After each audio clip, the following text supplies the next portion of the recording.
2021 का देखिए इस तरह से सारा क्वेश्चन देखेंगे पूरा प्रैक्टिस में।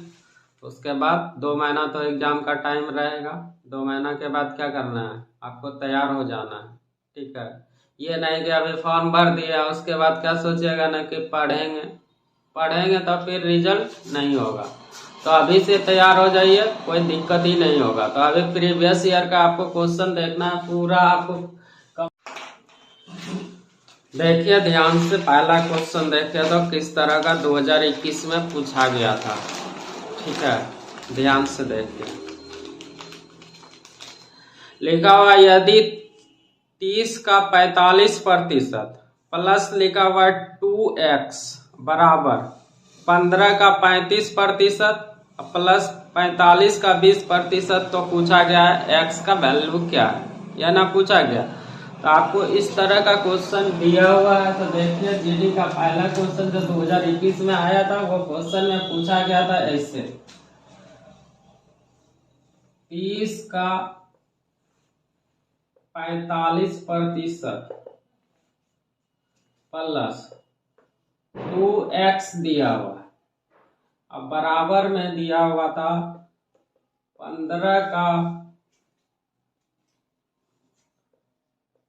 35%, अब प्लस फिर लिखा हुआ है 45 का 20%, 45 का 20%।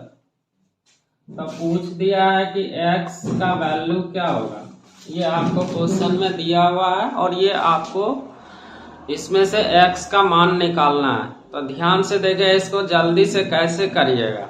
आपको तो ये क्वेश्चन वहां पे दिखाई देगा स्क्रीन पे। तो देखिए ध्यान से, 30 का 45% प्लस लिखा हुआ है 2x लिखा हुआ है, गुना नहीं है 2x, यही x का वैल्यू निकालना है। अब बराबर में लिखा हुआ 15 का 35% प्लस लिखा हुआ 45 का 20%। तो पूछा गया है कि x का वैल्यू क्या होगा, यह ना पूछा गया। तो देखिए ध्यान से आप क्या करिएगा। तो 30 का 45%, तो देखिए 30 45% का मतलब 5% का वैल्यू होता है 1/20। 45% है मतलब कितना गुना है, 9 गुना है। तो ये 45 का वैल्यू कितना हो जाएगा, 9/20 हो गया। या फिर इसको 45/100 करिएगा, काटिएगा तो यह वैल्यू होगा।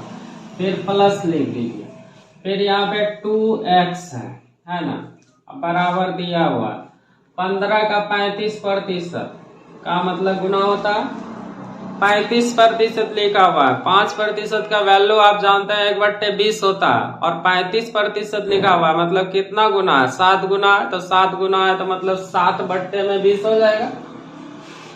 गुना लिख दीजिए 7/20। फिर प्लस लिखा हुआ है 45 का 20% बोला गया, 45 का 20%, और 20% का वैल्यू आप प्रतिशत में पढ़े हैं।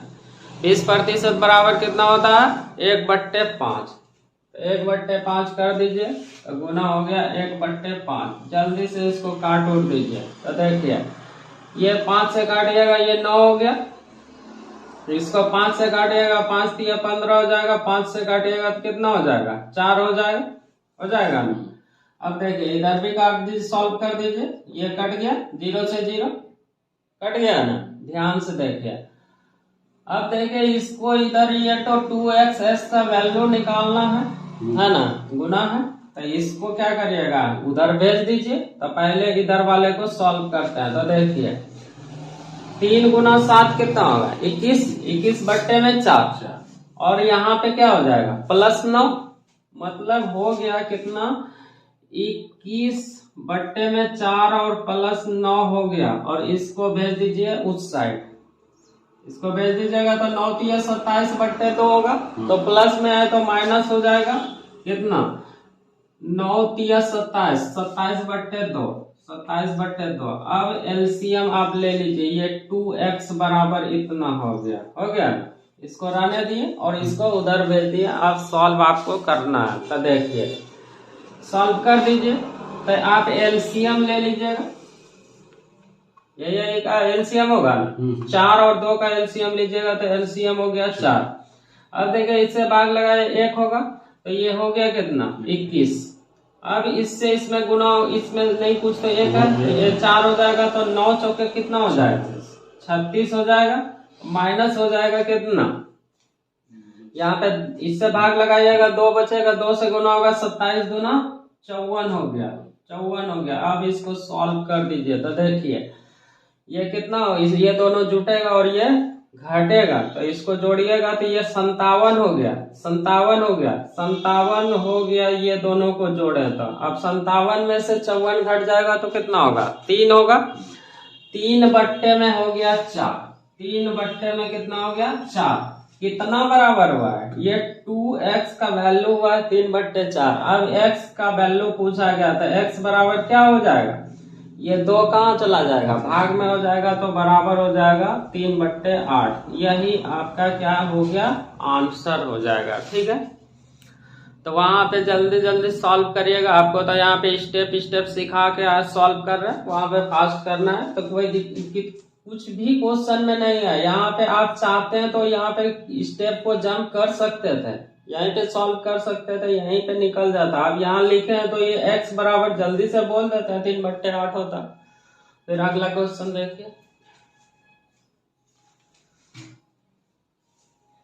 मिटा दे।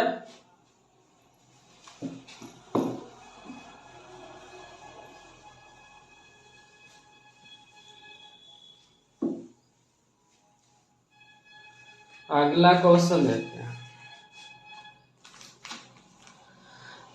5 विषयों में रवि के औसत अंक 150 है, लेकिन गणना के दौरान गणित में 43 को गलती से 23 के रूप में पढ़ लिया गया था। सही औसत ज्ञात करिए। सही औसत पूछा गया क्वेश्चन में, आपको बोला गया औसत में, ये क्वेश्चन आप किए हुए थे और बोला गया है 5 विषय का औसत कितना है 150 है, लेकिन गणित का विषय में क्या हुआ ना 143 के जगह वह 23 पढ़ लिया। 43 के जगह वह क्या कर लिया है 23 गलती से लिख दिया, मतलब कम ना लिखा। 43 को लिखना था लेकिन वह 23 कम लिखा है, तो कितना कम लिखा है 20 कम लिखा। तो देखिए औसत उसका क्या हो जाएगा, सही औसत आपको निकालना है, सही औसत आपको निकालना है। 5 गो विषय का औसत था, 5 विषय का औसत कितना था, इतना था औसत। अब जो है कि वो 43 तो लिखना चाहिए था, लेकिन गलती से वो क्या किया है 23 लिख दिया, ये तो गलती से लिखा है। तो औसत देखिए इसको लिखना चाहिए था ये, लेकिन ये लिख दिया है गलती से कितना 23 लिख दिया। तो सही औसत बनाइए इसको, तो 150 हो गया। कितना कम लिखा 20 कम लिखा है, तो 20 कम लिखा है तो 20 कै गो सब्जेक्ट है, ये तो 20 अंक है, तो औसत बनाए, ये तो औसत है ये अंक है, तो इसमें से भाग लगाइएगा तब तो औसत बनेगा। तो 5 से क्या करिएगा भाग लगा दीजिएगा, इससे काट दीजिएगा तो ये 4 हो गया, ये भी औसत ये भी औसत, तो यही 154 आपका क्या हो गया आंसर हो गया, जो कि आपका औसत सही हो गया। ठीक है, कुछ है क्वेश्चन में आगे देख।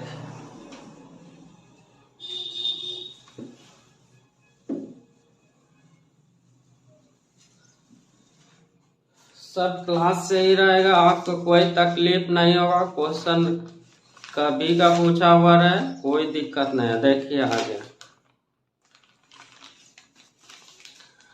24,000 रुपया की धनराशि पर 2 वर्ष के लिए 30% प्रति वर्ष की दर से मिश्रधन क्या होगा जब ब्याज प्रत्येक 8 महीने में संयोजित होता है। आपसे पूछा गया मिश्रधन। ठीक है, 24,000 रुपया क्या है मूलधन दिया हुआ, और 2 वर्ष के लिए 30% की दर से मिश्रधन क्या होगा, और क्वेश्चन में आपको बोल दिया गया है कि 8 महीने में संयोजित होता है। संयोजित होने का मतलब क्या हुआ, चक्रवृद्धि ब्याज की दर से।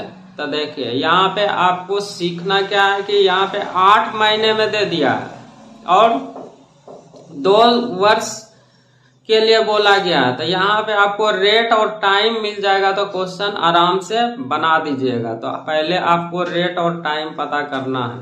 तो रेट और टाइम कैसे पता करिएगा, तो देखिए मूलधन तो आपको समझ में आ गया कि P बराबर दिया हुआ है 24,000 रुपया। ये तो मूलधन हो गया, 24,000 रुपया दिया हुआ है। अब देखिए आपको बोला गया है कि 2 वर्ष के लिए 30% की दर से मूलधन क्या होगा। 2 वर्ष के लिए 30% दर से मूलधन क्या होगा। मूलधन पूछा गया है, मिश्र धन पूछा गया, ये ना पूछा गया, ये आपसे पूछा गया है, मतलब कि अमाउंट पूछा गया है कि क्या होगा। लेकिन क्वेश्चन में बोला गया है कि 8 महीने की दर से 8 महीने की दर से संयोजित हो रहा है ना। तो आपको यहाँ पे पहले रेट निकालना है। तो रेट देखिए आप कैसे निकालिएगा। CI यहाँ पे 8 महीना में संयोजित हो रहा है। तो देखिए ये जो है कि 2 वर्ष दिया हुआ है, तो 2 वर्ष में कितना महीना होगा। आप जानते हैं कि एक साल में होता है कितना, 12 महीना। तो 2 साल में कितना हो जाएगा, 24 महीना होगा। 24 महीना होगा और 8 महीने में ब्याज क्या हो जा रहा है, संयोजित हो रहा है। मतलब कि 2 साल में कितने बार ब्याज लेगा, 3 बार लेगा, क्योंकि 8 महीने में संयोजित हो जा रहा है। तो आपको पता चल गया कि 3 टाइम जो है कि 3 टाइम उसको क्या करना पड़ेगा, ब्याज लेगा। अब रेट पता करिए। अभी ये जो रेट है प्रति वर्ष दिया हुआ 30% वार्षिक ब्याज दिया हुआ है। तो आप 8 महीना की दर से पहले रेट निकाल लीजिए, तब आगे बनाइएगा। मिश्रधन निकालना है। तो देखिए ये दिया हुआ है कितने, 12 महीने का दिया हुआ है क्या रेट, 30%। तो हमको 8 महीने का रेट निकालना पड़ेगा। तो देखिए आप यहाँ पे देखेगा तो ऐसे ही 20 दिखेगा, आपको 20 दिखेगा। लेकिन आप देख लीजिए 20 कैसे दिखेगा। जब इस क्वेश्चन को नहीं कर पाइएगा ना, तो वहां छोड़ के आ जाइएगा। तो पहले इसको समझ लीजिए आराम से, उसके बाद आप देखिएगा। तो देखिए 12 महीना का रेट है कितना, 30%। तो हमको 8 महीना का रेट निकाल लेते हैं। तो देखिए रेट कैसे निकालिएगा। तो 12 महीना का है कितना, तो यहाँ पे 8 महीने का हम निकाल लेते हैं। तो 30/12 और 8 महीने का निकालना, 8 से गुना कर दीजिएगा। तो देखिए जल्दी से काटिए, 4 दूना 8 और 4 तिया 12 और इससे काट दिए तो 10। मतलब कि रेट निकल गया आपको कितना, 20% रेट निकल गया। अब देखिए क्वेश्चन में कोई दम नहीं रहा, क्वेश्चन आराम से सीख जाइए। तो देखिए अब हो गया क्वेश्चन कैसा, मूलधन बराबर हो गया 24,000 रुपया, टाइम हो गया 3 और रेट हो गया कितना, 20%। अब मिश्रधन निकालना है तो आप निकाल दीजिएगा। तो देखिए क्वेश्चन जब आप पढ़ रहे थे, CISI पढ़ रहे थे, तो वहां पे आप सारा चीज सीखे हुए थे किस तरह से आपको सॉल्व करना था। 20% का डायरेक्ट वैल्यू निकालने के लिए सीखे थे। नहीं सीखे हैं कोई दिक्कत नहीं है, अभी ही सीख लीजिए। तो देखिए 20% का वैल्यू कितना होता है, 1/5। 1/5 इसको देखिएगा तो आपको दिखेगा 1/5। तो ये मूलधन हो गया, ये ब्याज हो गया। तो देखिए मूलधन हो गया मतलब क्या, P हो गया 5। तो मिश्रधन क्या होता है, मूलधन प्लस ब्याज होता है ना। तो देखिए ये कितना हो जाएगा, मिश्रधन 5 में से 1 जोड़िएगा तो 6। 3 टाइम के लिए है ना, 3 बार रिपीट कर दीजिए। तो 5 5 6 6 गुना कर दीजिए आप, इसको करिएगा तो ये P का वैल्यू निकल गया 125 और अमाउंट का वैल्यू निकल जाएगा कितना, 200 कितना, 212 या 216 हो जाएगा। 36 गुना 6 216 हो गया आपका। ये जब निकाल लिए तो आप देखिए तुरंत निकल जाएगा आपका आंसर। तो देखिए 24,000 दिया हुआ है वहां पे मूलधन 24,000, यहाँ पे कितना दिया हुआ है 125। इसको गुना कर दीजिए किससे, 216 से। देखिए क्या किया यहाँ पे, मिश्रधन का तुलना मिश्रधन से किया। देखिए यहाँ पे मिश्रधन दिया हुआ ना, मिश्रधन का तुलना मिश्रधन, मूलधन का तुलना मूलधन से, निकालना है मिश्रधन, तो हम गुणा कर दीजिए इससे, 216 से गुणा कर दीजिए, आपका आंसर हो जाएगा। इसको काट दीजिए, तो 5 से काटिएगा तो कितना हो जाएगा, 25 हो जाएगा। और इसको 5 से काटिए तो 5 चौके 20, 5 अट्ठे 40, डबल 0 हो जाएगा।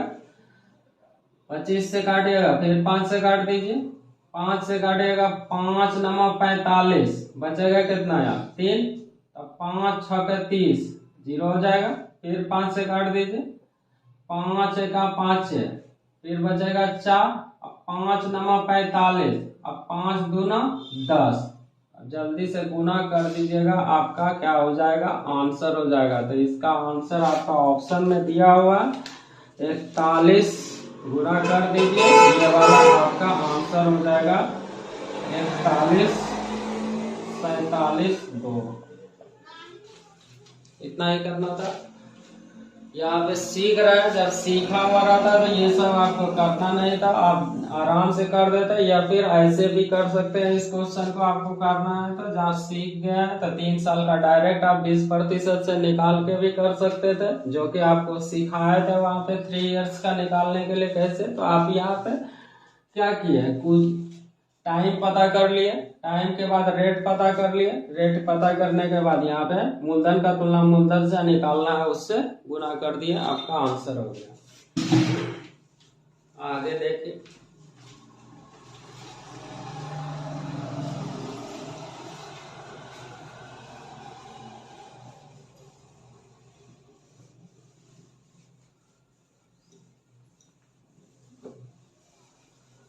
आगे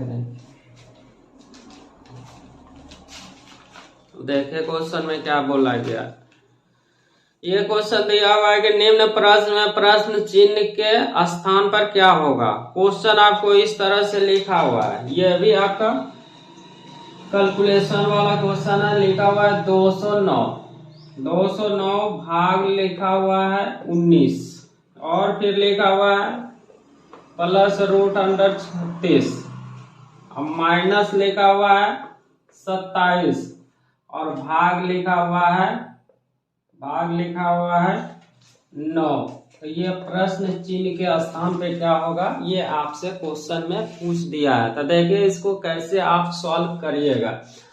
आप जब कैलकुलेशन वाला सिंप्लीफिकेशन पढ़िएगा तो वहां पे बोर्ड मास आपको पढ़ना है, बोर्ड मास पढ़ना है, पहले ब्रैकेट का काम करिएगा, ठीक है। तो वहां पे आप सीख लिए हैं, तो यहाँ पे देखिए पहले आप किसका काम करते हैं, भाग का करते हैं, उसके बाद गुना का करते हैं, उसके बाद क्या करते हैं, जोड़ का, उसके बाद लास्ट में घटाव का काम करते हैं ना। तो देखिए आप यहाँ पे भाग लगा दीजिए, इसमें से लगा दीजिएगा ना, तो इसमें से ये भाग लगा दीजिए, तो 19 से इसमें से भाग लगाइएगा तो कितना हो जाएगा, देखिए 19 एका 19, फिर कितना 11 हो जाएगा। अब देखिए ये प्लस में लिखा हुआ है, तो रूट को सॉल्व करिएगा तो ये 36 का मतलब कितना हो गया 6। अब देखिए इससे इसमें भाग लगाइएगा, ना, तो 27 में से 9 से भाग लगाइएगा तो कितना हो जाएगा 3 हो गया माइनस में। अब देखिए इसको सॉल्व कर दीजिए, आप क्या करिएगा, इसको जोड़ दीजिएगा और फिर 3 घटा दीजिएगा, तो मतलब कितना हो गया ये 17 में से 3 चला गया, तो आंसर कितना हो जाएगा 14। ये तो आपका पूछा गया था। क्वेश्चन एकदम इजी रहता है, आपको वहां पे सिर्फ क्या करना है, ध्यान से बनाना है, आराम से बनाइएगा, कोई तकलीफ नहीं होगा।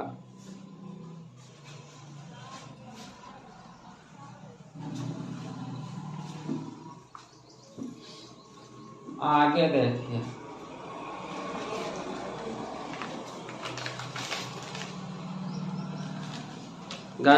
घनाभ से क्वेश्चन दे दिया। घनाभ का आयतन 12,250 cm3 लंब वृत्तीय बेलन में पिघलाया जाता है, जिसकी त्रिज्या 35 सेंटीमीटर है। बेलन का वक्र पृष्ठीय क्षेत्रफल ज्ञात करिए। ये आपसे पूछा गया है। क्वेश्चन में आपको बोल दिया गया घनाभ का आयतन दिया हुआ है 12,250 cm3।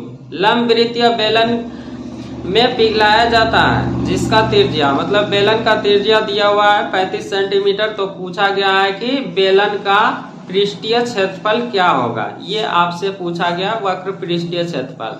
तो जब आप मेंसुरेशन पढ़े थे तो वहां पे देख रहे थे, जब पिघलाया जाता था तो क्या होता था, आयतन बराबर होता था। ऐसा क्यों? क्योंकि उसी चीज को उस रूप में ढाला जाता था, तो बराबर आयतन। तो इधर जो घनाभ का आयतन है, घनाभ को ही तो बेलन के रूप में ढाला गया है, तो मतलब कि घनाभ का जो आयतन होगा वो बेलन का आयतन होगा। तो आपको यहाँ पे वक्र पृष्ठीय क्षेत्रफल पूछा गया है, किसका? बेलन का पूछा गया है। बेलन का पूछा गया तो वक्र पृष्ठीय क्षेत्रफल के लिए आपको क्या जरूरत चाहिए? 2πr/h होता है ना। तो आपको तो यहाँ पे त्रिज्या दिया हुआ पाई का वैल्यू आप जानते हैं, लेकिन आपको h का जरूरत है। तो h का जरूरत है, जब तक आपको h मालूम नहीं होगा तब तक आप बेलन का वक्र पृष्ठीय क्षेत्रफल नहीं निकाल पाइएगा। तो आपको h पता कैसे चलेगा? तो h पता चलेगा कैसे? जब घनाभ का आयतन और बेलन का आयतन बराबर करिएगा तो वहां से h मिल जाएगा।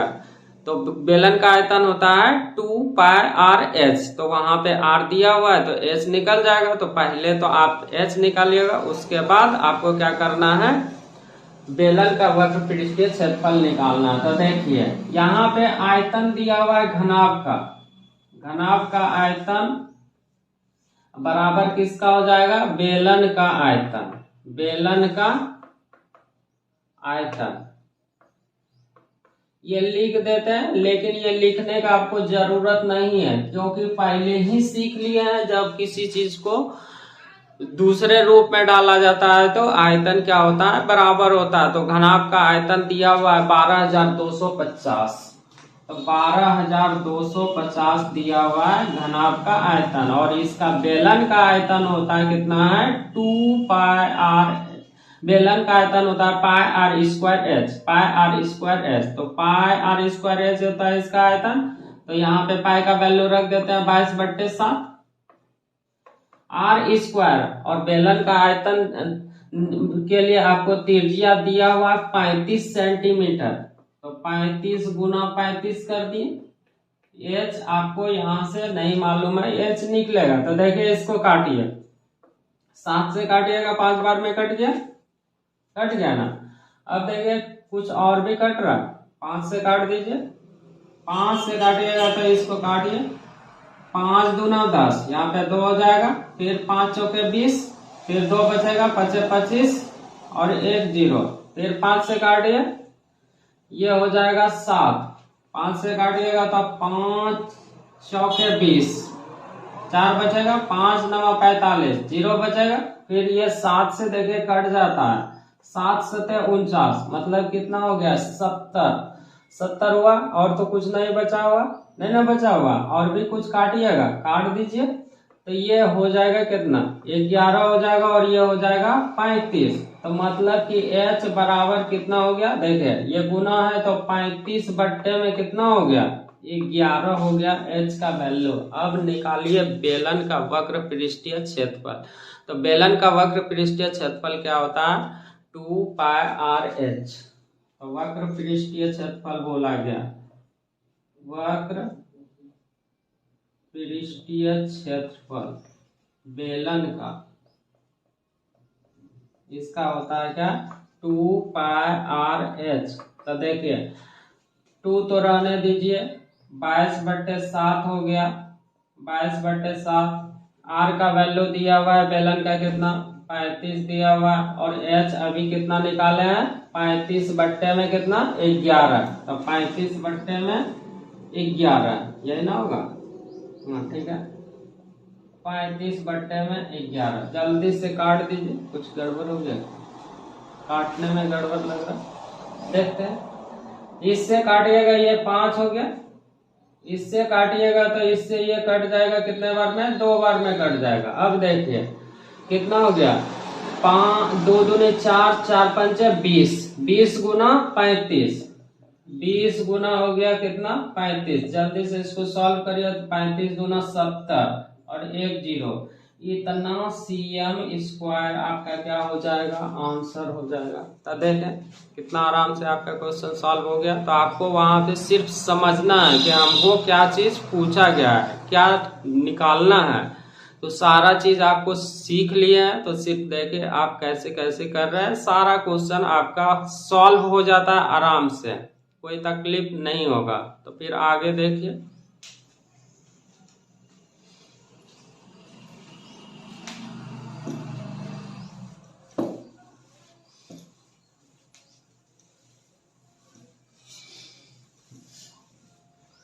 तो अगला क्वेश्चन देखिए, लिखा हुआ यदि एक साड़ी को 3060 रुपया में बेचा जाता है तो विक्रेता को 15% की हानि का सामना करना पड़ेगा।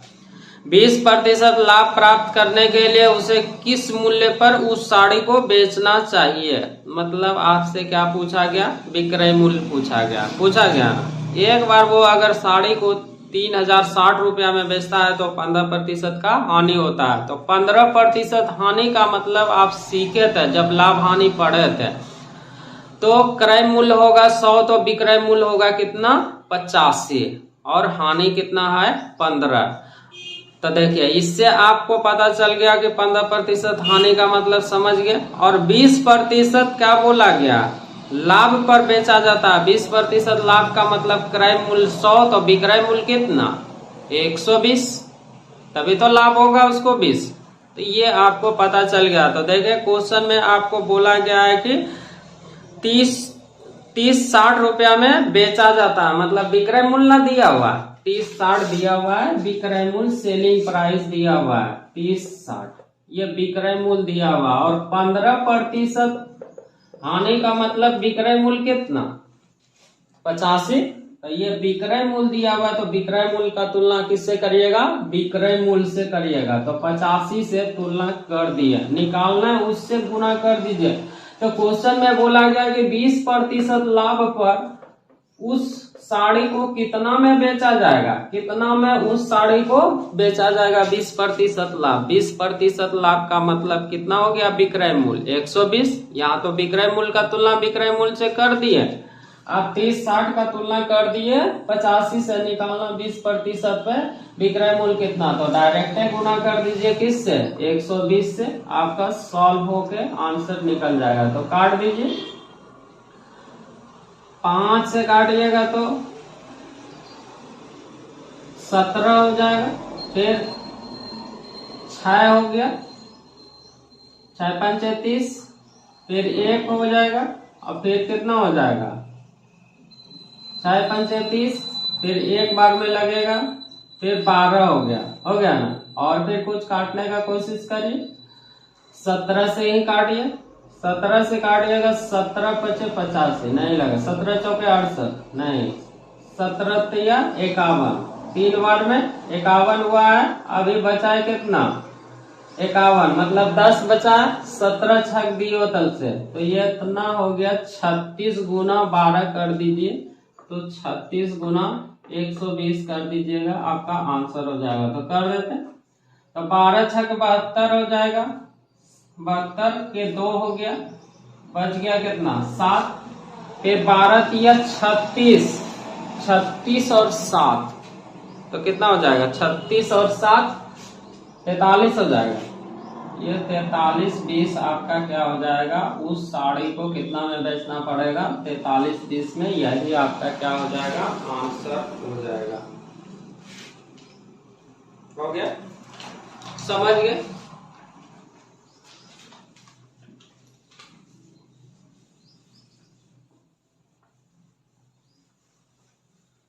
प्रैक्टिस रहेगा तो फिर वहां पे आपको कुछ तकलीफ नहीं होगा।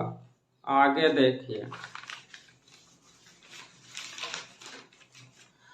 4500 रुपये को 2 भागों में इस प्रकार विभाजित किया जाता है कि यदि पहले भाग को 8% साधारण ब्याज पर और दूसरे भाग को 9% साधारण ब्याज पर रखा जाए, वार्षिक आय 387 रुपये है।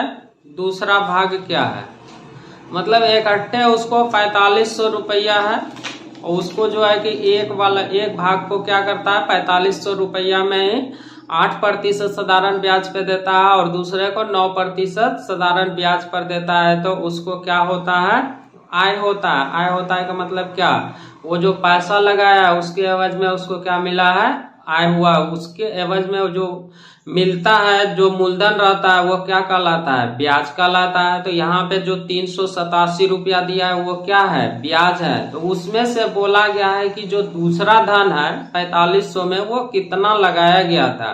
अब 500 है कि 3000 है कि कितना है ये आपको पूछा गया है। तो पूछा गया है तो आप इस क्वेश्चन को एलिगेशन से भी कर सकते हैं, एलिगेशन से भी कर सकते हैं और गाय मुर्गा के कॉन्सेप्ट से भी कर सकते हैं। तो ये कैसे पता चलेगा कि जब प्रैक्टिस में रहिएगा तभी पता चलेगा। तो आपको जब क्वेश्चन करवा रहते हैं एग्जाम में तो बता देते हैं कि इस तरह से आपको क्वेश्चन वहां पे पकड़ना रहता है। तो जब वो चीज आपको प्रैक्टिस में रहेगा नहीं तो फिर होगा नहीं। तो देखिए इसको पहले गाय मुर्गा से देख लीजिए फिर एलिगेशन से भी देख लीजिए। तो आपको वहां पे क्वेश्चन पकड़ना है किस तरह से आता है। और जब पढ़ा रहे थे तो वहां भी बोल रहे थे कि हमेशा ये क्वेश्चन इस तरह का पूछा जाता है। तो देखिए 4500 रुपया दिया हुआ है यहाँ पे इकट्ठे, उसका ये 4500 रुपया है। कुछ राशि को 8% पे लगाया गया है इसी में से, और कुछ को लगाया गया है 9% पे। तो उसको आय जो है कि 387 रुपया होता है, 387 रुपया होता है। मतलब ये क्या है ब्याज है होता है ना। गाय मुर्गा जब पढ़ रहे थे गाय पूछा जाता तो क्या करते थे सभी को मुर्गा मान लेते थे, माने के अनुसार, और प्रश्न में जो दिया हुआ रहता था उसका अंतर करते थे और वास्तविक पैर से भाग लगाते थे तो आपका आंसर हो जाता था। तो यहाँ पे देखिए आपको ये पहला वाला धन है और ये दूसरा वाला धन है। तो आपको क्या बोला गया कि दूसरा वाला धन क्या है। तो आप क्या करिएगा सभी को पहला ही धन मान लीजिए। जैसे गाय पूछा जाता तो मुर्गा मानते, तो यहाँ पे दूसरा धन पूछा गया है तो सबका सब क्या करिएगा 8% पे क्या कर दीजिएगा, वो दिया होगा ब्याज 8% पे ही। तो देखिए यहाँ पे प्रश्न में जो ब्याज है और आपके अनुसार से जो ब्याज मिलेगा वो दोनों में अंतर और वास्तविक रेट से भाग लगा दीजिएगा, आपका आंसर हो जाएगा। तो देखिए 8% पे हम साधारण ब्याज निकालते हैं। तो वार्षिक बोला गया है मतलब समय एक है, और जब आप ब्याज पढ़ रहे थे साधारण ब्याज में देख रहे थे रेट और टाइम से गुना करते थे। तो देखिए तो इसका ब्याज निकालिएगा तो 4500 गुना कर दीजिएगा 8/100, ये ब्याज निकल जाएगा आपके अनुसार से। जल्दी से काट दीजिए। तो काटिएगा तो इसमें से गुना कर दीजिए 8×5 = 40, बच गया 4, 8 × 32, 4 36। आपके अनुसार से ब्याज इतना निकल गया। और प्रश्न में कितना दिया हुआ है 387। दोनों का अंतर करिए, ये दोनों का अंतर करिए। तो घटा दीजिए, जल्दी से घटाइएगा तो कितना निकल गया 27 निकल गया। या फिर लिख के भी कर सकते हैं, ये दोनों का क्या किए हैं अंतर किए हैं।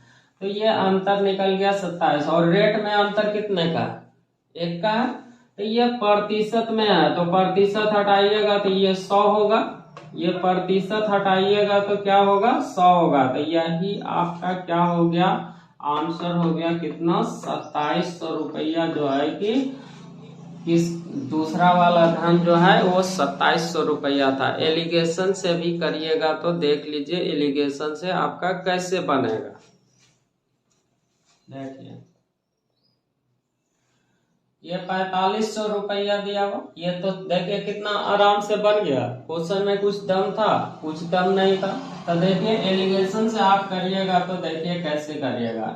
8% पे दिया गया और 9% पे दिया गया, और उसको आय के रूप में 387 रुपया हुआ है। मतलब दोनों अलग अलग रेट मालूम चल गया और दोनों का इकट्ठे मिला हुआ रेट आपको पता करना है ना। तो ब्याज दिया हुआ है तो वहां से रेट निकाल लेते हैं। कैसे निकालते हैं, रेट बराबर आप सीखे थे ब्याज गुना 100 मूलधन बट्टे मूलधन, ब्याज गुना 100 बट्टे में मूलधन गुना समय। रेट बराबर यहाँ पे देखिए ये तो ब्याज है, यहाँ से हम रेट निकाल लेते हैं, ये वाला बीच वाला वैल्यू। आप एलिगेशन में पढ़े थे कि दो अलग अलग रहेगा और तो एक मिला के रहेगा तो उसको बीच में रखते हैं। तो देखिए हम यहाँ से बीच वाला रेट निकाल लेते हैं। तो देखिए रेट निकाल लेते हैं, तो ये ब्याज गुना 100 होता है, तो रेट बराबर आप 387 ब्याज गुना 100, मूलधन कितना है 4500 और समय है 1 साल। तो इससे काट दीजिए, ये कट गया। अब देखिए काटिए, 9 से काटिए 5 हो जाएगा, 9 चौके 36 नहीं कटेगा, कटेगा 9 चौके 36 कट जाएगा, 9 चौके 36 बच गया तो 9 तिया 27, मतलब कि रेट निकल गया कितना 43/5। ये आपका रेट पता चल गया था, बीच वाला वैल्यू है। अगर भाग लगाइएगा तो एगो से छोटा रहेगा और एगो से बड़ा रहेगा। तो देखिए ये 43 में कितना निकल गया 5% निकल गया। तो देखिए क्या करते थे, घटाते थे और एलिगेशन में आपको यूनिट का रेशियो देता था। तो देखिए यहाँ पे किसका रेशियो देगा, मूलधन का रेशियो देगा। तो जल्दी से इसको घटा दीजिए। तो देखिए यहाँ पे 5 है ना, तो बताए थे जब भिन्न में आ जाता है 90 में गुना कर देते हैं। मान लो यहाँ 5 से गुना करिएगा तो ये 5 से 5 कटिए जाएगा, इधर भी करना पड़ेगा, इधर भी करना पड़ेगा, यहाँ भी, यहाँ भी। तो जल्दी से करिएगा। तो देखिए यहाँ 5 से गुना करिए, नहीं करिए तो ये 45 हो जाएगा, ये 43 हो जाएगा। तो घटेगा तो कितना होगा 2, ये 2 निकल गया। ये किसका रेशियो निकल गया, पी का निकल गया। अब देखिए इससे इसमें गुना होगा तो ये कितना हो जाएगा 40 हो जाएगा, ये 43 हो जाएगा। तो घटाइएगा तो ये 3 निकल गया। तो ये रेशियो आपका मूलधन का रेशियो इतना निकल गया। और इकट्ठे यहाँ पे कितना दिया हुआ है 4500 दिया हुआ है। तो मूलधन इकट्ठे 4500 और आपके अनुसार से रेशियो के अनुसार से कितना हो गया मूलधन 3 2 5 हो गया। निकालना है उससे गुना। तो आपको पूछा गया दूसरा वाला किस रेट पे दिया गया था, 9% की रेट पे दिया था। तो 3 से गुना कर दीजिए। तो इससे काटिएगा तो 9 हो जाएगा, 9 बचे 45, इससे गुना कर दीजिएगा तो 9 तिया 2700 हो जाएगा। तो देखिए तो इसलिए आपको वहां पे सोचना है कि हमको जल्दी किससे बनेगा। तो देखिए गाय मुर्गा से जल्दी से बन जाता है। तो गाय मुर्गा ऐसा कॉन्सेप्ट है कि सारे क्वेश्चन चैप्टर के क्वेश्चन को सॉल्व कर देता है। यहाँ पे एलिगेशन लगाइएगा, थोड़ा टाइम लगेगा, लिख लीजिए आराम से।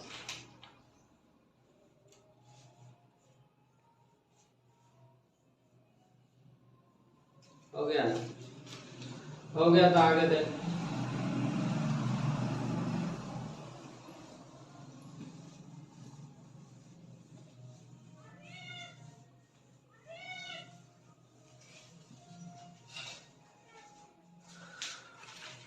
देखिए ट्रेन 4 मिनट में 1600 मीटर की दूरी तय करती है, किलोमीटर प्रति घंटा में गति ज्ञात करिए। मतलब आपसे चाल पूछा गया है, बोला गया है कि ट्रेन जो है 4 मिनट में 1600 मीटर की दूरी तय करती है, तो किलोमीटर प्रति घंटा में। आप सीखे थे, क्या सीखे थे, जब मीटर पर सेकेंड से किलोमीटर में जाना रहता है तो बड़ा वैल्यू 18/5 से गुना करते हैं, और किलोमीटर से छोटा में जाना रहता था तो किससे गुना करते थे 5/18 से। तो देखिए आपको यहाँ पे बोला गया है क्वेश्चन में 4 मिनट में 1600 मीटर जा रहा है, तो मतलब 1600 क्या दिया हुआ है, दूरी दिया हुआ है और समय दिया हुआ है कितना 4 मिनट। तो चाल बराबर आपको मालूम है कि दूरी में भाग लगाते हैं समय से, तो आपको क्या पता चलता है, चाल पता चलता है, मतलब गति पूछा गया। तो देखिए तो आपको स्पीड पूछा गया है, तो पूछा गया है तो दूरी कितना है 1600, ये मीटर में है, और यहाँ पे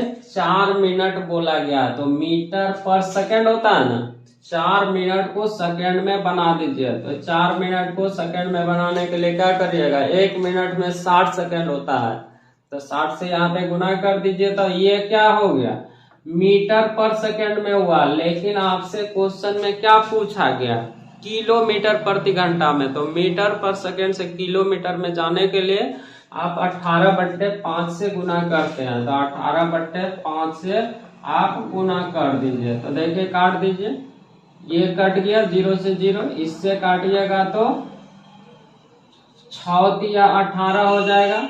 अब 5 चौके 20 हो गया, तो 1 0 और ये 8 हो जाएगा। तो 8 गुना 3 कितना हो गया? 24 किलोमीटर प्रति घंटा आपका क्या हो जाएगा?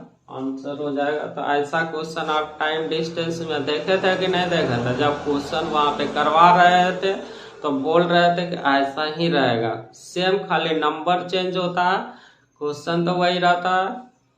तो देखिए आगे भी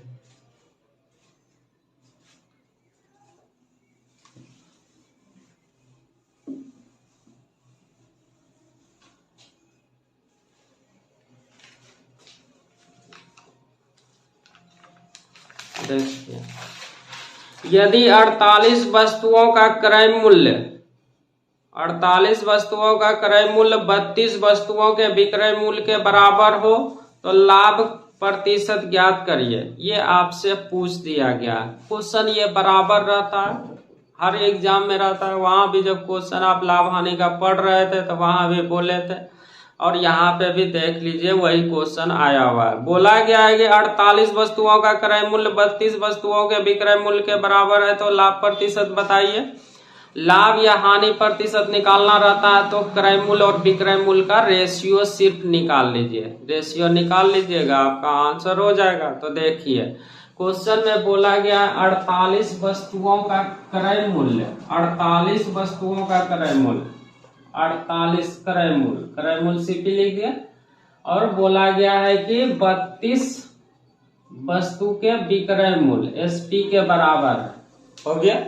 हो गया ना? तो हमको सीपी और एसपी का रेशियो निकालना है। तो देखिए 16 से काटिएगा 3 हो जाएगा, और 16 से काटिएगा 2 होगा, मतलब कि 3 सीपी बराबर हो गया क्या? 2 एसपी हो गया। तो आप सीखे थे 2a बराबर 3b रहता है, तो क्या करते हैं? डायरेक्ट ही पलट देते हैं, मतलब कि जो सीपी के साथ लगा हुआ रहेगा वो एसपी का रेशियो हो जाएगा। तो सीपी एसपी का रेशियो बोल दीजिए। तो सीपी एसपी का रेशियो आप बोलिएगा तो ये 2 अनुपात कितना हो गया? 3 हो गया। हो गया ना? अब आपको लाभ प्रतिशत निकालना, मतलब सीपी हो गया 2, एसपी हो गया कितना? 3। तो लाभ कितना हुआ? 1। और लाभ हानि का गणना किस पे होता है? क्रय मूल्य पे होता है। तो क्रय मूल्य कितना? 2। तो 1/2 का मतलब आप यहीं से बोल सकते थे 50%, बोल सकते हैं ना? नहीं तो फिर यहाँ पे क्या करिए? गुणा कर दीजिए, 100 से गुणा कर दिया तो यही आपका 50% क्या हो जाएगा? उसको लाभ हो जाएगा। तो देखिए आराम से बन, यदि ए बी और सी लाभ को 3:7 के अनुपात में बांटते हैं, यदि लाभ 39,000 रुपये हो तो सी का हिस्सा क्या है? ये आपसे पूछा गया है। ए बी सी का लाभ का रेशियो दिया हुआ है 3:3:7, और इकट्ठे लाभ दिया हुआ है 39,000 रुपया। तो पूछा गया है कि उसमें से सी का हिस्सा क्या होगा? तो देखिए 3 लोग हैं A B C, A B और सी है। ये प्रॉफिट का रेशियो दिया हुआ है 3:3:7, और इकट्ठे लाभ दिया हुआ है 39,000 रुपया। 39,000 है, 39,000 ही 39,000 है। तो पूछा गया है सी का लाभ का हिस्सा क्या होगा? ये आपसे पूछ दिया है। तो देखिए कुल लाभ है 39,000, और यहाँ से रेशियो में कुल कितना है? तो जोड़िएगा तो कितना हो जाएगा? 7 3 10, 10 3 13। तो कुल लाभ का तुलना कुल लाभ से कर दीजिए। 13 से निकालना है सी का, तो इस 7 से गुना कर दीजिए। तो इससे काट दीजिएगा तो 13 या 39 3,000, और इसमें से गुना कर दीजिएगा तो 21,000 रुपया क्या हो जाएगा? सी का हिस्सा हो जाएगा। अगर बी का पूछा जाता है तो 3 से गुना करते हैं, और ये का पूछा जाता है तो क्या करते हैं? 3 से गुना करते हैं। ये आप क्वेश्चन में वहाँ एग्जाम में ये लिखिएगा नहीं, डायरेक्ट ये वाला करिएगा, क्योंकि ये तो आपको दिखेगा ही। ये वाला स्टेप करते हैं, डायरेक्ट हो जाता 2 4 10 सेकंड।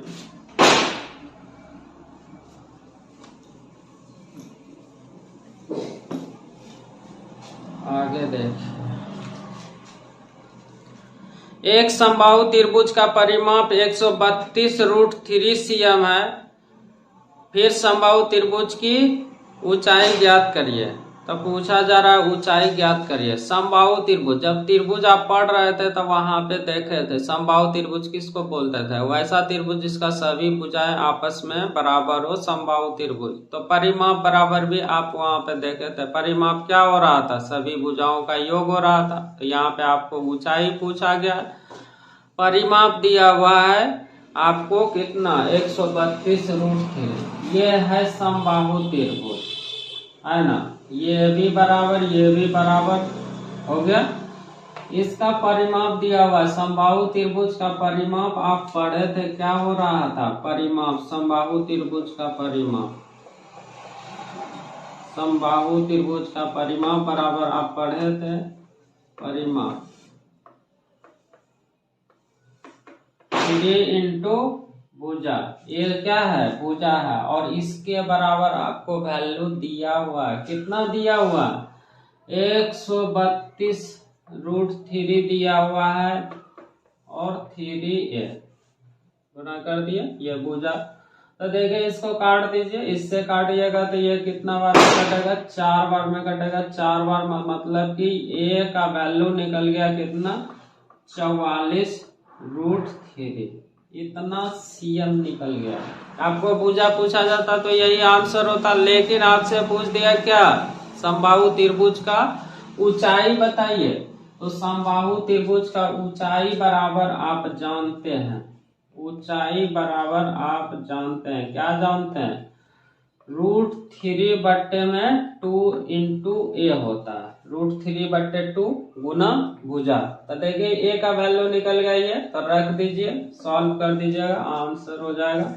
तो √3/2, अब भुजा का वैल्यू तो ये ना निकला 44√3, तो 44√3 काट दीजिए, इससे काट दीजिएगा तो 22 हो जाएगा। अब देखिए 22√3 इंटू √3, √3 इंटू √3 क्या हो जाता है, 3 हो जाएगा। तो 3 गुना 22 करिएगा तो 22 दिया 66 सेंटीमीटर क्या हो जाएगा, ये समबाहु त्रिभुज का ऊंचाई निकल जाएगा। ठीक है, तो कुछ था, जब पहले से पढ़ा हुआ रहेगा तो वहां तकलीफ ही नहीं होगा।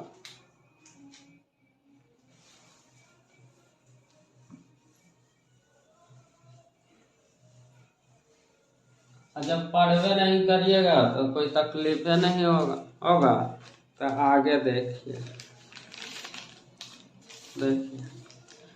यदि एक सप्ताह में राम और श्याम की आय 7:11 के अनुपात में है, उसका व्यय मतलब खर्च 2:3 के अनुपात में है। यदि राम और श्याम की बचत 5,000 और 8,000 रुपया हो तो राम और श्याम की आय के बीच के अंतर ज्ञात करिए। एक बार आपसे पूछ दिया है राम का आय और राम और श्याम का जो अंतर है, आय में अंतर होगा, वो आपसे पूछा गया है। तो आप ऐसा क्वेश्चन रेशियो में पढ़े थे ना। तो देखिए क्वेश्चन में बोल दिया गया है राम और श्याम की आय का रेशियो 7:11 है और उसका व्यय मतलब क्या, खर्च का रेशियो दिया हुआ है 2:3 और दिया हुआ है बचत। तो आप जानते हैं कि आय में से खर्च को घटाते हैं तो क्या निकलता है, बचत निकलता है, और आय में से आप बचत को घटाते हैं तो क्या निकलता है, खर्च निकलता है। तो देखिए यहाँ पे क्या दिया हुआ, आय का रेशियो दिया हुआ राम और श्याम का, ये राम है और ये श्याम है ना।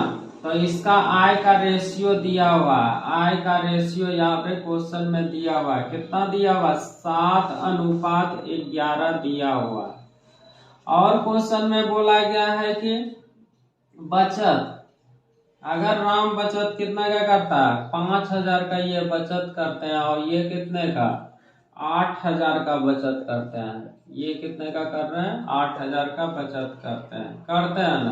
तो रेशियो, उसके बाद रेशियो दिया हुआ है किसका, उसके बाद दिया हुआ है व्यय का, मतलब खर्च का रेशियो दिया हुआ है। तो देखिए यहाँ पे आय अभी निश्चित नहीं ना, तो निश्चित बनाने के लिए क्या करते हैं, आप x ले लीजिए या फिर जो आपका के एल एम कुछ लेना ले लीजिए। तो देखिए इसको निश्चित कर दिया, तो अब निश्चित हो गया, मतलब राम का कितना हो गया 7x और श्याम का कितना हो गया 11x। तो आपसे क्वेश्चन में पूछा गया क्या है, राम का आय बताइए, मतलब कि ये 7x का वैल्यू एक बार पूछा गया और बोला गया राम और श्याम के आय में अंतर कितना है, मतलब ये दोनों में घटाइएगा कितना होगा 4x।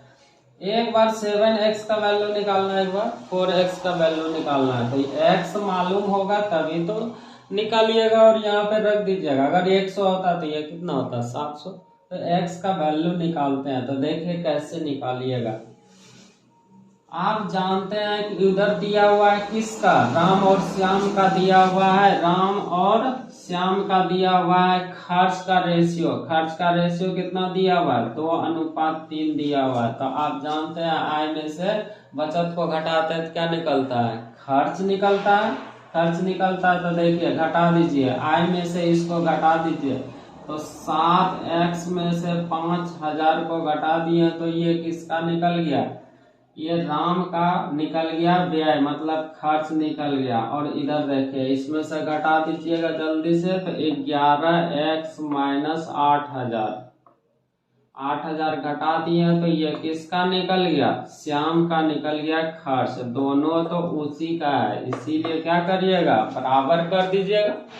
अब देखिए राम और श्याम का निकल गया खर्च का रेशियो। ऐसा क्यों सोचे, क्योंकि प्रश्न में आपको दिया हुआ था व्यय का रेशियो, इसीलिए हम निश्चित करके उसमें से खर्च को बचत को घटा दिए तो ये खर्च का रेशियो निकल गया, ये खर्च का रेशियो निकल गया। और प्रश्न में इधर खर्च का रेशियो दिया, दोनों तो उसी का, इसलिए बराबर कर दिया।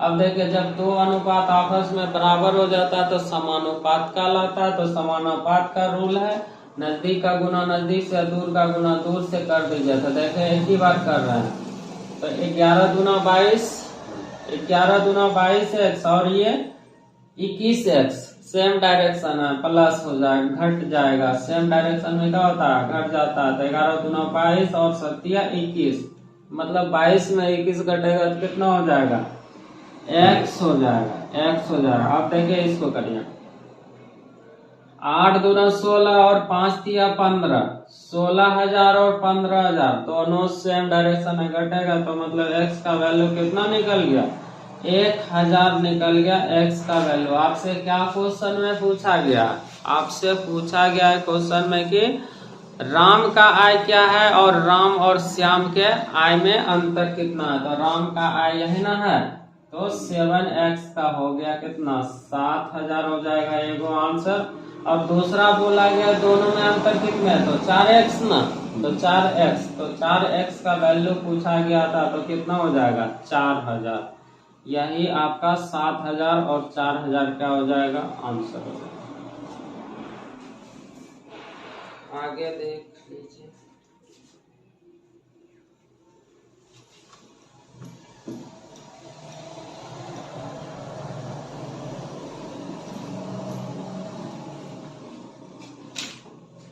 देखिए 0.16 और 0.64 के बीच का मध्यानुपाती है, मध्यानुपाती पूछा गया है। तो आप वहां पे पढ़े थे कहाँ, सेक्शन डी में ही आप सीखे थे, आराम से सीखे थे समानुपात वाला। जब दो अनुपात बराबर होता तो समानुपात कहलाता था। वहां पे दो केस देखे थे, एगो प्रथम मध्यानुपात, तृतीयानुपात, इस तरह से पढ़े थे ना। तो देखिए वहां भी बताए थे कि बराबर ही क्वेश्चन रहता है। तो देखिए यहाँ भी 21 में पूछा ही गया है।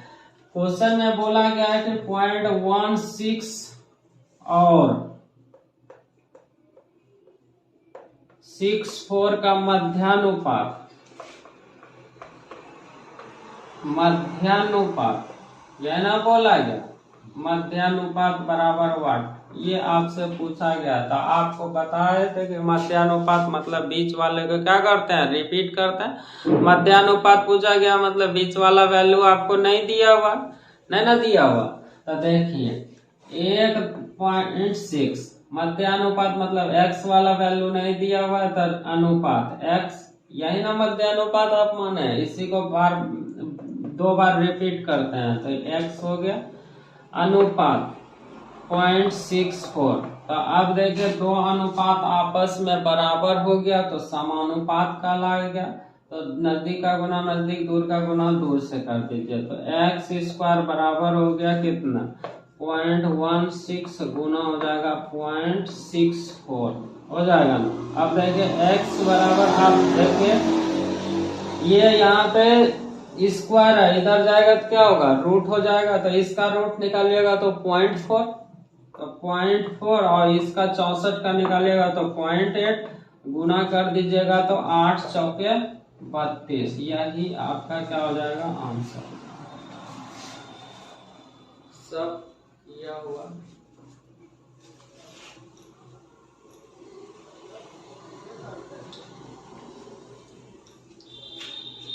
आगे देख 36 किलोमीटर प्रति घंटा को मीटर पर सेकंड में बदलिए। 36 किलोमीटर प्रति घंटा को क्या बोल दिया है, मीटर पर सेकंड में बदल दीजिए। तो आप सीखे थे किलोमीटर प्रति घंटा से मीटर पर सेकंड में जाना है तो किससे गुना करना है 5/18 से। तो देखिए क्वेश्चन में बोल दिया गया कि 36 किलोमीटर प्रति घंटा को जो है कि बदल दीजिए किसमें, मीटर पर सेकंड में। तो क्या करिएगा, जब बड़ा वैल्यू से छोटा तो छोटा से गुना करते हैं, तो 36 को गुना कर दीजिए 5/18 से, इससे काट दिए तो 2, मतलब क्या हो गया 10 मीटर पर सेकंड।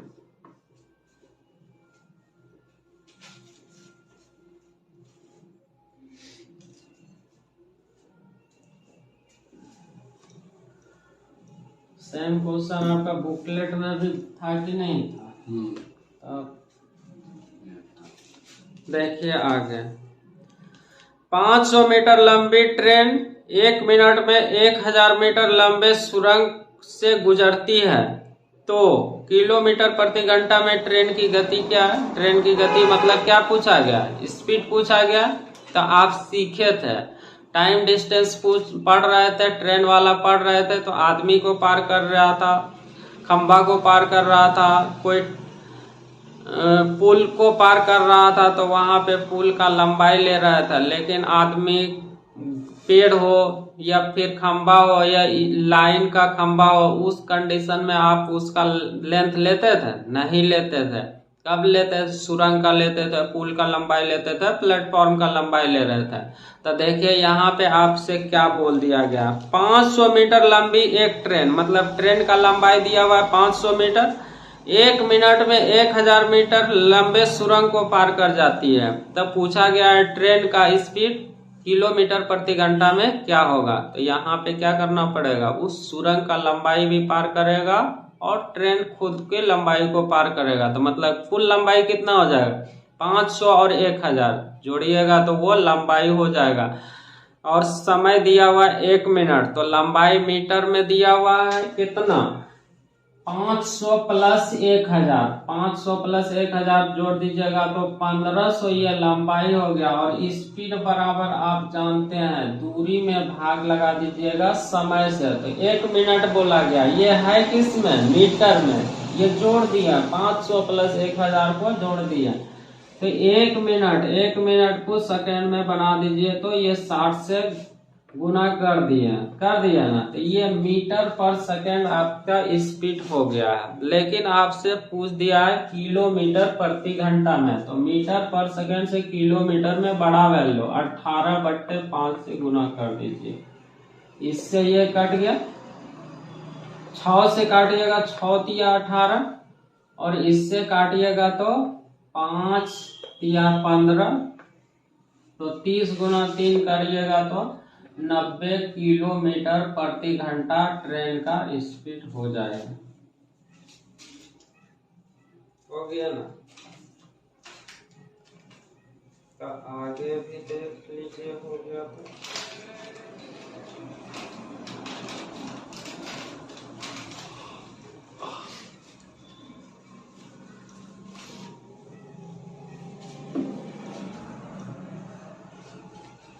देखिए ध्यान से,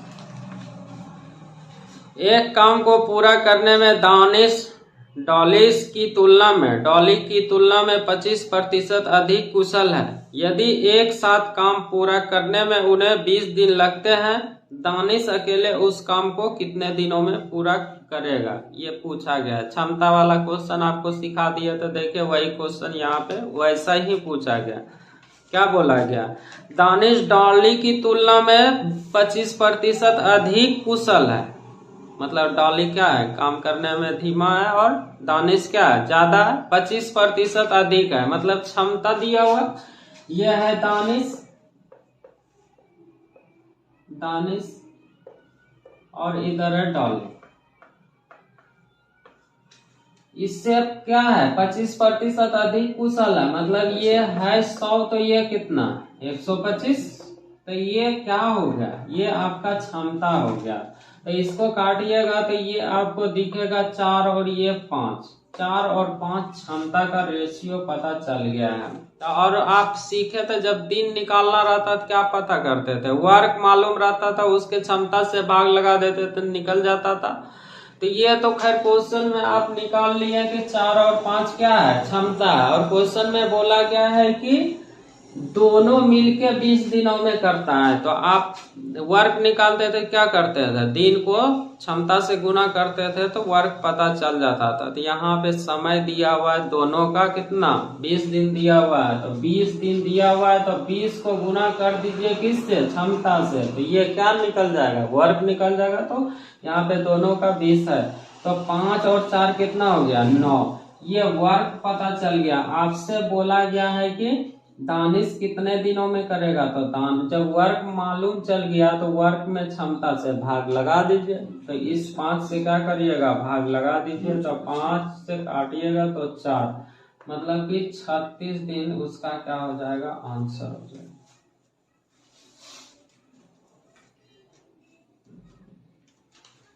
हो गया। तो देखिए आ गया।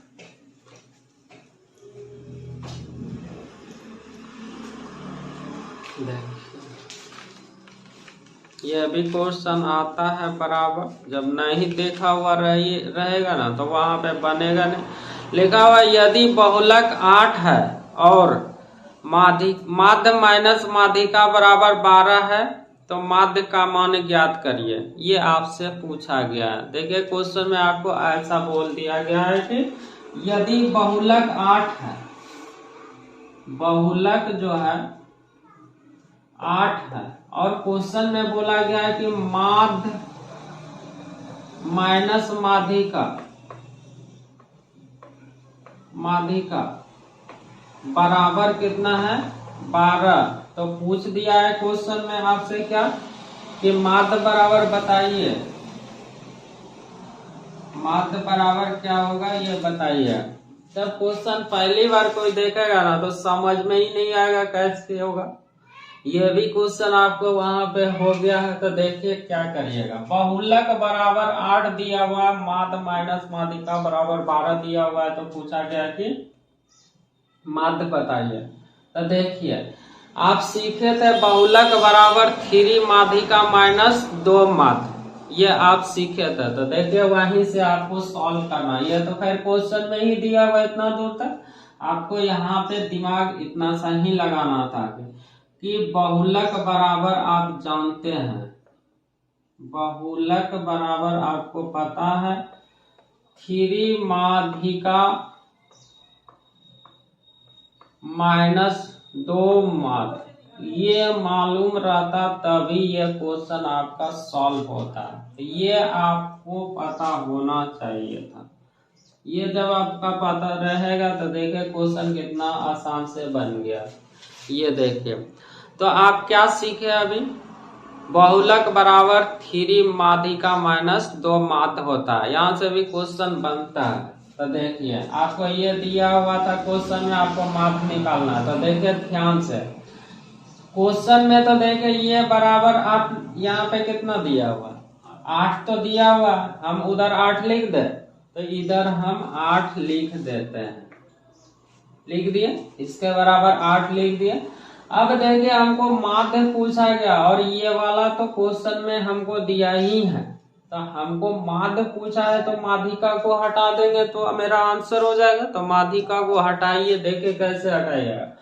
अगर यहाँ पे तो 3 माध्यिका है, 3 से इसमें गुना करेंगे तो उधर भी 3 से गुना करना पड़ेगा, तो इसमें से 3 से गुना करिएगा तो हम देखें 3 से गुना कर देते हैं, तो मतलब ये हो गया कितना 3 माध्य माइनस हो जाएगा 3 माध्यिका।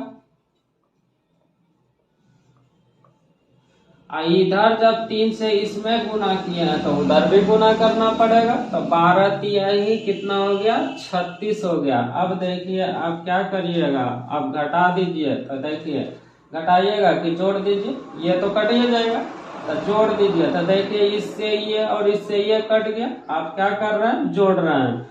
अब देखिए ये माइनस में है और ये प्लस में है, तो मतलब एक ही को माध्य बचेगा, तो माध्य बराबर आपका आंसर क्या हो गया, ये दोनों को जोड़ दीजिए, तो 8 6 14 मतलब कि 44 आपका आंसर हो गया। यही आपसे पूछा गया था, तो कुछ भी नहीं था, ये आपको क्वेश्चन पहले से देखा हुआ नहीं रहेगा और ये आपको मालूम नहीं रहेगा। अगर माध्यिका माध्य बहुलक बराबर क्या होता है तो इस क्वेश्चन को देखते रहते हैं, वहां पे होता ही नहीं। इस क्वेश्चन सॉल्व करने में कुछ भी टाइम नहीं लगेगा। जब एग्जाम में रहिएगा ये चीज आपको पता रहता तो आप डायरेक्ट ही 36 और 8 जोड़ते हैं, ये वाला आंसर होता है।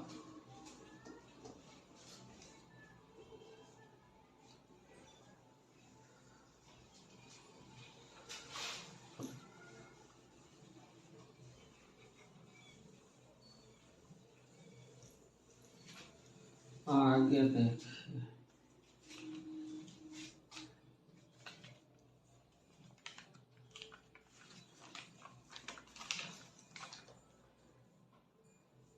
तीन नल M N और O मिलकर एक टैंक को 16/7 मिनट में भर सकते हैं। अकेले नल N इसे 16 मिनट में और नल O अकेले 4 मिनट में भर सकते हैं। अकेले नल M टैंक को भरने में कितना समय लगेगा, ये आपसे पूछा गया है। मतलब 3 नल इकट्ठे भरता है तो 16/7 मिनट लेता है, और एक अकेला नल जो है कि N अगर भरता है तो 16 मिनट और M भरता है तो 4 मिनट लगता है। तो क्वेश्चन में आपसे पूछ दिया M को कितना समय लगेगा, तो देखिए ये भी टाइम वर्क के अनुसार से ही हो जाएगा। तो देखिए 3 नल कौन कौन सा है, 3 नल आपका M है, N है और O है। अगर इकट्ठे भरने का काम करता तो ये 16/7 मिनट का समय लगता। अब देखिए और बोला गया नल अगर अकेले N काम करते तो 16 मिनट का समय लगता, और फिर लिखा हुआ है M अगर अकेले कर O अकेले कर रहा है, O अकेले कर रहा है तो 4 मिनट में हो जा रहा है।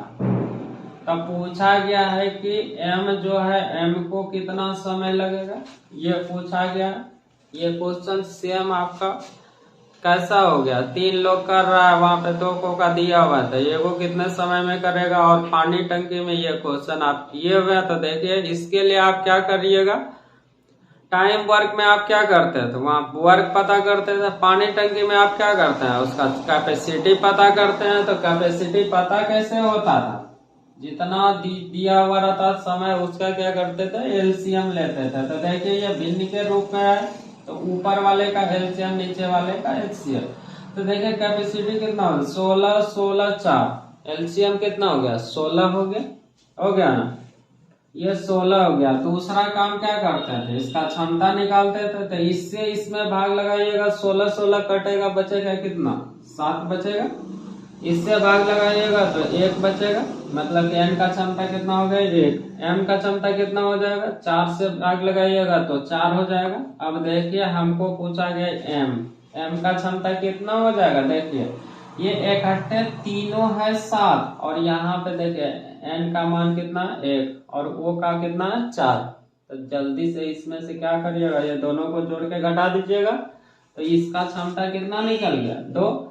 तो हमको पूछा गया है क्वेश्चन में कि एम को कितना समय लगेगा। जब यहाँ पे पता चल गया उसका कैपेसिटी 16 और क्षमता कितना है 2, तो 2 से भाग लगा दीजिए, तो यही 8 मिनट आपका क्या हो जाएगा, आंसर हो जाएगा।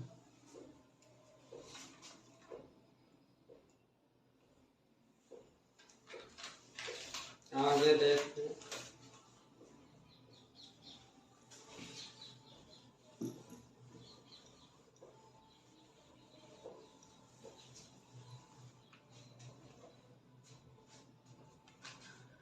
यदि 5% वार्षिक दर से एक धनराशि पर 2 वर्षों का ब्याज 50 रुपया है, तो उसी दर से उतने ही समय के लिए चक्रवृद्धि ब्याज कितना होगा, ये आपसे पूछा गया है।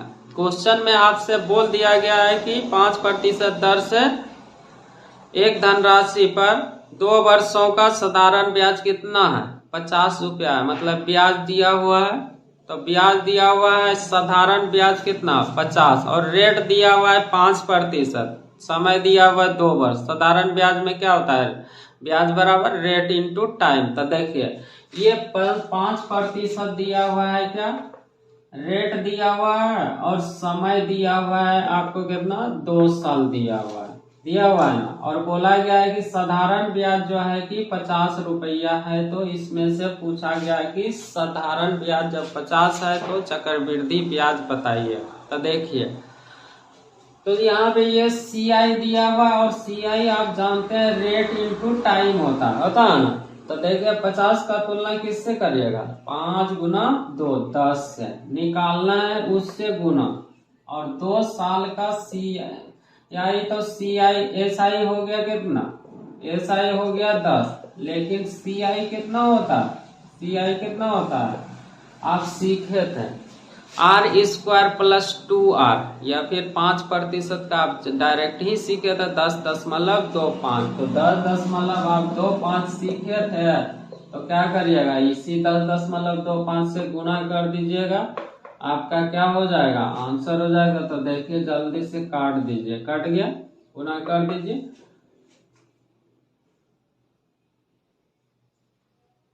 10.25 जल्दी से 25 बच गया 2, 5 गुना 10 2 12, फिर बचेगा 1, 50 1 51, मतलब कि 51.25 पैसा इसका क्या हो गया चक्रवृद्धि ब्याज हो गया। कुछ था तो वहां पे ये तो ऊपर में लिख रहे हैं, लेकिन आप जब सीखे हैं तो फिर डायरेक्ट नीचे वाला स्टेप करते हैं। तो देखिए आगे, A, B और C अकेले काम करते हुए एक काम को क्रमशः 10 दिनों 20 दिनों और 15 दिनों में कर सकते हैं। तो यदि एक एक दिन करके B और C A की मदद करते हैं तो काम कितनी जल्दी समाप्त हो जाएगा, ये आपसे पूछा गया। A, B, C का अलग अलग समय दिया हुआ है, और देखिए इसमें क्या हो रहा है, बोल रहा है कि यदि एक एक दिन करके B और C A की मदद करता है, मतलब एक दिन B आता है और एक दिन C आता है, तो बोला जा रहा है काम कितने जल्दी हो जाएगा। यहाँ पे अल्टरनेट का क्वेश्चन है, ये आपको लिखा हुआ नहीं है, लेकिन खुद को समझना है कि ये अल्टरनेट डे वाला है। तो देखिए कैसे आप जल्दी से कर दीजिएगा। 3 लोग है, A है, B है और C है, इसका समय दिया हुआ है कि कितना कितना दिन लगता है,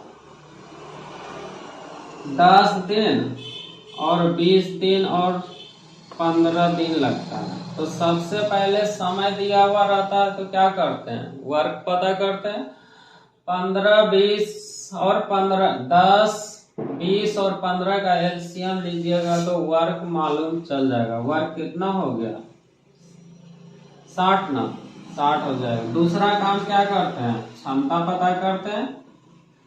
क्षमता कैसे निकलता है, ये वर्क में दिन से भाग लगाते हैं, तो 10 से भाग लगा दीजिएगा तो 6 हो जाएगा, और इससे इसमें भाग लगा दीजिएगा तो 3 हो जाएगा, इससे इसमें भाग लगाइएगा तो 4 हो जाएगा। ये आपको मालूम चल गया, एबीसी का क्षमता आप पता कर लिया। अब देखिए क्या करिएगा कि बोला गया है बी और सी जो है ए का मदद करता है, बी और सी ए का मदद करता है, मतलब एक दिन बी का मदद कर दिया, फिर एक दिन कौन करेगा, सी करेगा, फिर इसी तरह से आगे चलते जाएगा। तब बोला जा रहा है कि काम कितना जल्दी हो जाएगा। तो देख रहा है यहाँ पे 2 दिन का काम क्या हो रहा है, बराबर हो रहा है ना। तो देखिए ए और बी एक दिन में कितना काम कर रहा है, तो ए कर रहा है 6 और बी कर रहा है कितना 3। तो ए और बी 9 काम कर दिया। 9 काम कैसे, 6 + 3 9 हो गया।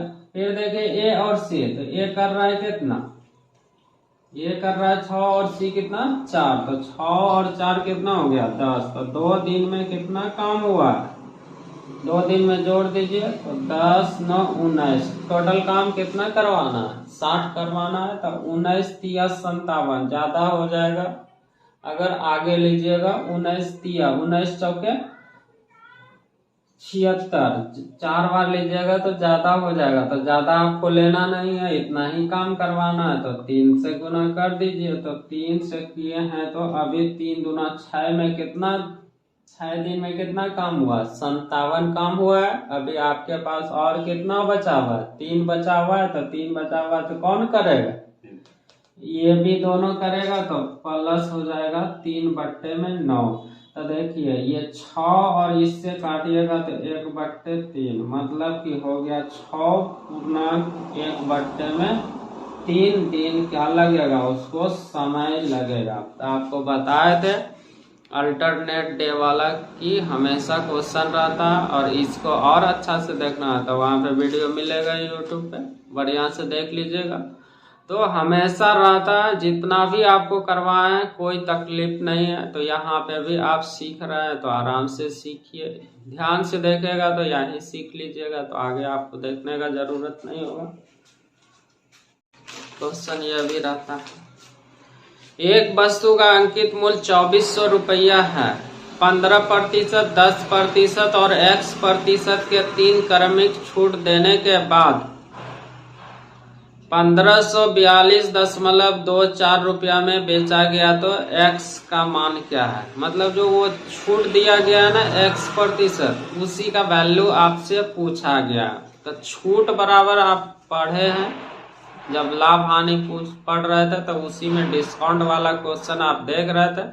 छूट बराबर आप पढ़े थे, क्या पढ़े थे, छूट बट्टे में अंकित मूल्य गुना क्या होता था 100 होता था ना। तो देखिए यहाँ पे आपको 2400 पे 3 गो छूट दिया जा रहा है, 2400 पे 3 छूट मिल रहा है। तो देखिए आप क्या करिएगा, 2400 पर 3 गो छूट, 2400 है कि 24,000 है, 2400 है, 2400 है। इस पे एगो छूट दिया जाता है 15%, और एक छूट दिया जा रहा है कितना 10%, और एगो x छूट दिया जा रहा है। तो यही वाला x का वैल्यू आपसे पूछा गया था। आप देखिए पहले 2 गो छूट निकाल लीजिए, और बाद में जो बेचा है 1542.24 में था, हम ये वाला 2 गो छूट पहले निकाल लेते हैं। तो मतलब 15% छूट का मतलब 100 का चीज आपको कितना में मिल रहा है 85 में मिल रहा है। 10% छूट का मतलब कितना में मिल रहा है 90 में ही मिल रहा है। तो देखिए तो 85% का वैल्यू हो जाएगा कितना 17/20 हो जाएगा। 5% का वैल्यू होता है 1/20, तो 85% 17/20 हो गया। 10% छूट दिया जा रहा है, मतलब कितना 90%, 90% का मतलब कितना हो गया 9/10। तो यहाँ से आप जल्दी से पता कर लीजिए कि कितना इसको, तो 0 से 0 कट गया, इससे काटिएगा तो 12 हो जाएगा। अब 12 108 वर्णमा 8 9 तल से गुना 17।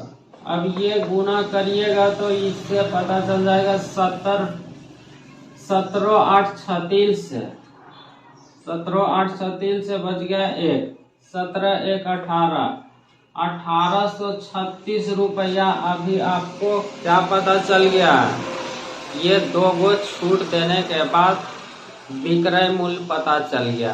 अब देखिए एगो और छूट दिया जा रहा है एगो और छूट दिया जा रहा है x वाला, तब उसको कितना में मिल रहा है?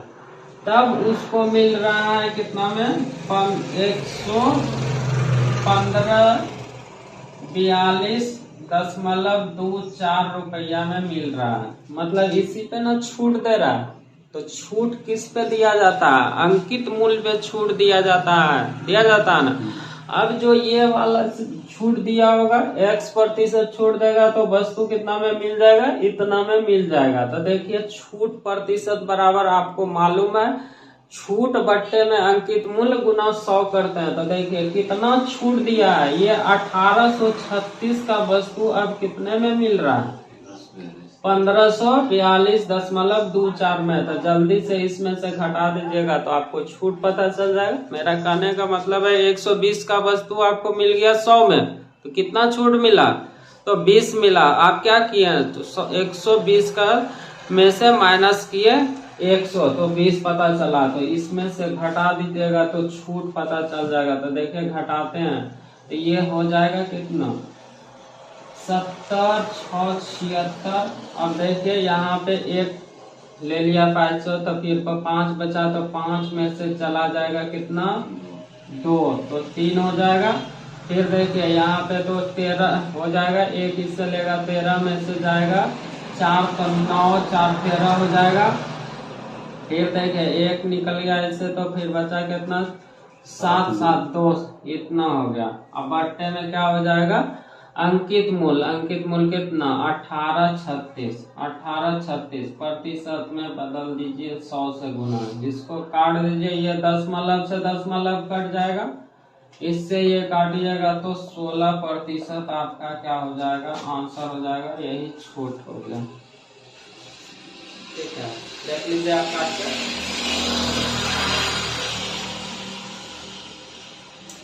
पता चल गया? एक क्वेश्चन और था तो उसको भी देख लीजिए, या फिर इधर पे एक्स करके आप आगे कर सकते हैं, लेकिन उससे बेटर यही है।